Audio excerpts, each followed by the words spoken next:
साथियों, आप जानते हैं कि मैं एडवोकेट इंतखाब आज़ाद हमेशा सच लिखता और सच ही कहता हूं।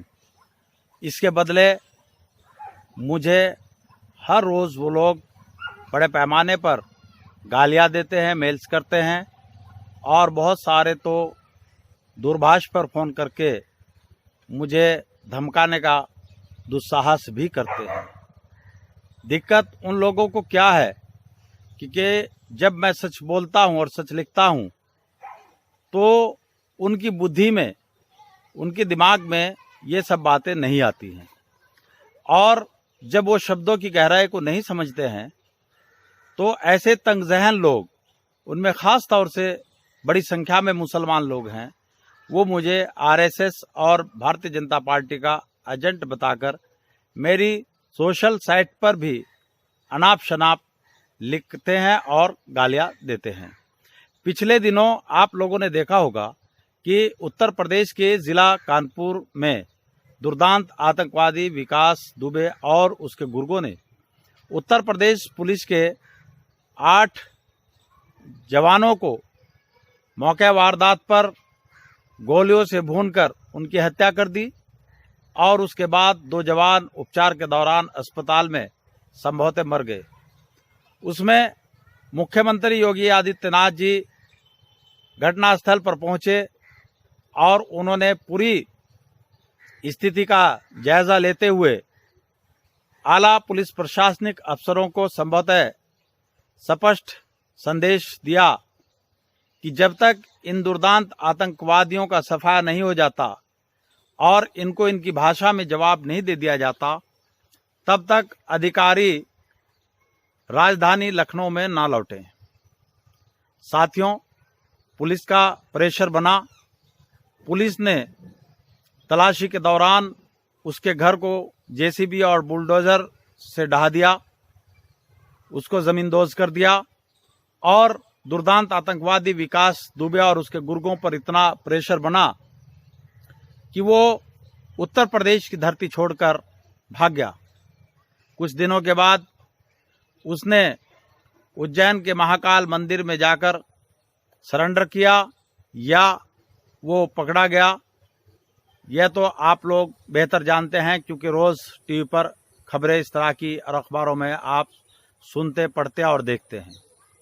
बहरहाल विकास दुबे और उसके गुर्गों को पुलिस प्रशासन ने उसी की भाषा में जवाब देते हुए एनकाउंटर में मार गिराया।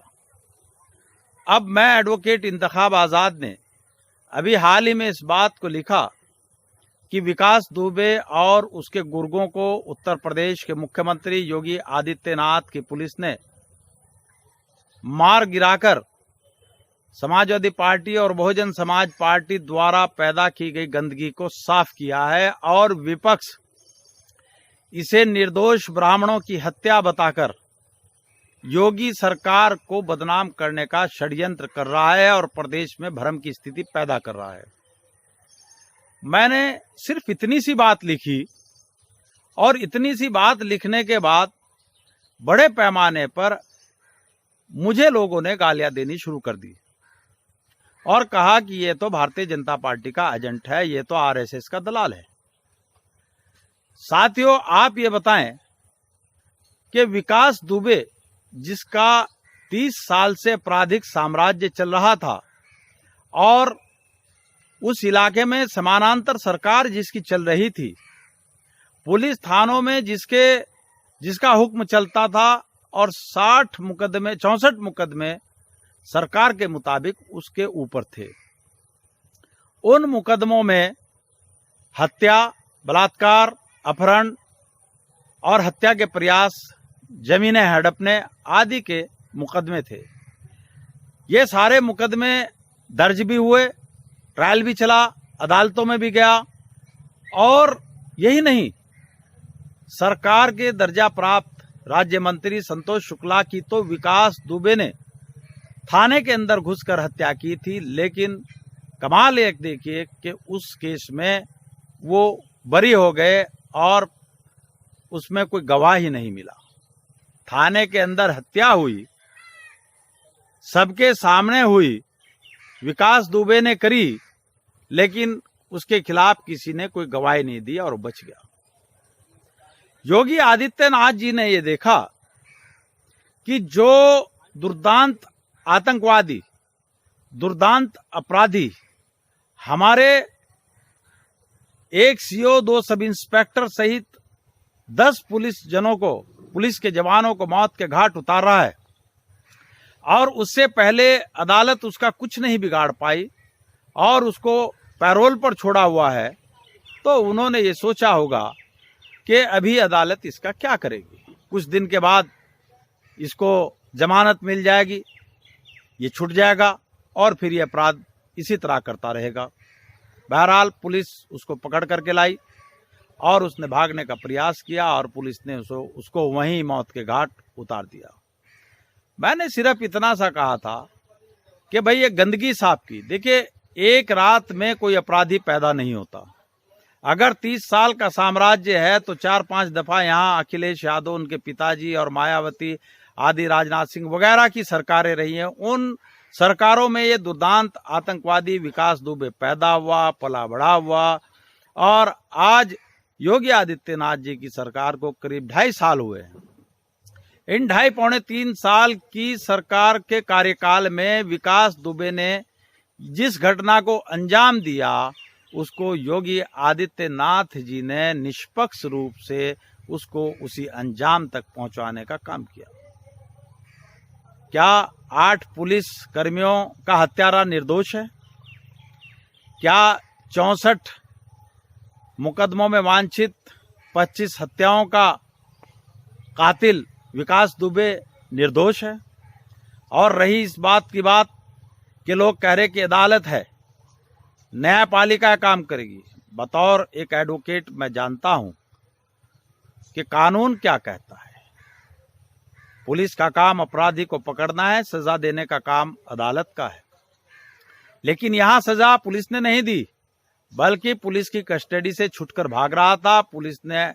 पुलिस पर फायरिंग की, आत्मरक्षार्थ पुलिस ने उस पर फायरिंग की और उसमें वो मारा गया।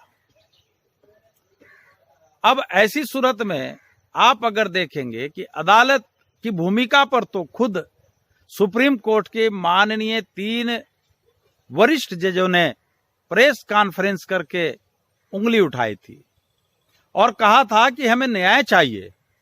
सुप्रीम कोर्ट के विद्वान न्यायाधीश प्रेस कॉन्फ्रेंस करके जनता से कह रहे हैं कि हमें न्याय दिलाओ।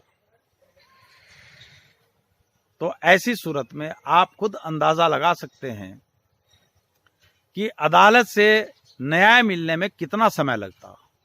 कुछ दिन के बाद पैरोल पर छूट जाता, जमानत हो जाती, फिर वो आपराधिक गतिविधियों में लिप्त रहता और फिर ना जाने कितने लोगों को मौत के घाट उतारता। अगर मैंने ऐसा कह दिया, ऐसा लिख दिया, तो इसमें गुनाह क्या किया है? और अदालत को तो आप अच्छे तरीके से जानते हैं, मैं नहीं कहता। बाबरी मस्जिद का फैसला आया, बाबरी मस्जिद के फैसले में सुप्रीम कोर्ट के जज खुद लिखते हैं कि 22-23 दिसंबर 1949 की मध्य रात्रि बाबरी मस्जिद में जबरन मूर्तियां रखी गई। फिर सुप्रीम कोर्ट के जज इसी फैसले में लिखते हैं कि मंदिर तोड़कर मस्जिद नहीं बनाई गई।